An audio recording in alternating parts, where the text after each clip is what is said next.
Hello বন্ধুরা, কেমন আছো? আশা করি সবাই ভালো আছো। আমিও খুব ভালো আছি। আবার একটা নতুন ভিডিও নিয়ে তোমাদের সাথে চলে আসছি। তো এখানে দেখতে পাচ্ছ, এটা ছিল লাঞ্চের প্রিপারেশন করছিলাম। তো এখানে সব আলু টালু কেটে নিয়েছি, পেঁয়াজ কুচি করে নিয়েছি। এখানে আমি টক দই দিয়েছি, মাংসতে চিনি দিয়েছি অল্প, আর গরম মশলা গুঁড়ো, নুন, হলুদ, লবণ, তারপরে জিরের গুঁড়ো, ধনের গুঁড়ো, চিকেন মশলা, আদা রসুনকে পেস্ট করে নিয়েছি, ভুত জলকি দিয়েছিলাম, একটা কাঁচা লঙ্কা কিছু দিয়েছিলাম, আর ভুত জলকি কুচি করেও দিয়েছি। এগুলো সব দিয়ে একসাথে পেঁয়াজ কুচি করে দিয়ে এগুলো সব দিয়ে তারপর অল্প তেল দিয়ে এগুলো মেখে আমি আধা ঘন্টার জন্য রেখে দিয়েছিলাম। শোল মাছ এনেছিল আমার শ্বশুরমশাই, আবার চিকেন খেতে ভালোবাসে না, তার জন্য শোল মাছ নিয়ে এসেছিলো। শোল মাছগুলো ভালো ছিল, তাজা ছিল।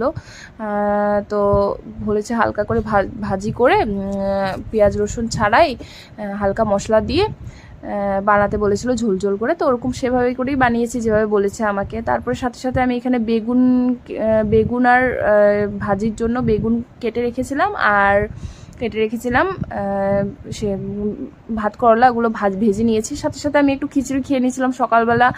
শাশুড়ি মা ডালিয়ার খিচুড়ি বানিয়েছিল, পাঁপড় ভাজি করেছিল। তো এক এক করে মাছগুলোকে দিয়ে দিয়েছি, ফ্রাই করে নিয়েছি আমি। তো যেভাবে বানাতে বলেছিল সেভাবে বানিয়েছি, সিম্পলভাবেই। আলু কেটে নিচে রেডি করে রেখেছি। এখানে ফোড়নে অল্প দিয়েছিলাম জিরে আর শুকনো লঙ্কা দিয়ে। তারপর আমি আলুগুলোকে দিয়ে দিয়েছি। আলুগুলোকে ফ্রাই হওয়ার পরে সাথে সাথে তারপরে আমি গুঁড়ো মশলা অ্যাড করে দিয়েছিলাম, ধনের গুঁড়ো, জিরের গুঁড়ো আর লঙ্কার গুঁড়ো। তারপর চেরা কাঁচা লঙ্কা কিছু দিয়ে দিয়েছিলাম। কাঁচা লঙ্কাগুলো ঝাল ছিল না, তার জন্য দিয়েছি 4-5টা, কারণ কি আমি আরও কম করে দিই, কারণ শ্বশুরমশাই ঝাল খেতে পারে না, তার জন্য। আমি না ভূত লঙ্কা দিয়ে আমি মাংসটাকে বানিয়েছি। সর্দি লেগেছে আমার হাজব্যান্ডের, আবার জ্বরও ছিল। তো দেখবে জ্বর আর সর্দির মধ্যে অল্প ঝাল ঝাল খেতে ভালোবাসে। এখানে আবার ধনেপাতা দিয়ে মাছগুলোকে ফুটিয়ে আমি নামিয়ে নিয়েছি।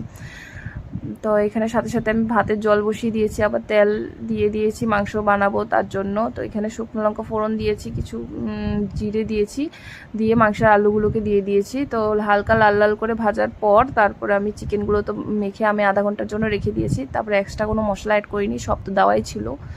তো এগুলো দিয়ে আমি কষিয়ে বানিয়েছি। পেঁয়াজের থেকে জল বেরিয়ে গেছিলো, তো হাফ বয়েল তাতেই হয়ে গেছে।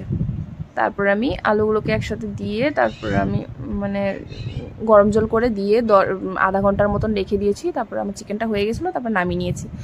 তো এখানে ভূত লঙ্কা, তো লামডিংয়ে তো এটাকে বোম্বে মরিচ বা রাজা মরিচ বলতো। তো এখানে এসে জানতে পারলাম অ্যাসামিসরা এখানে ভূত জলকি বলে সে মরিচটাকে।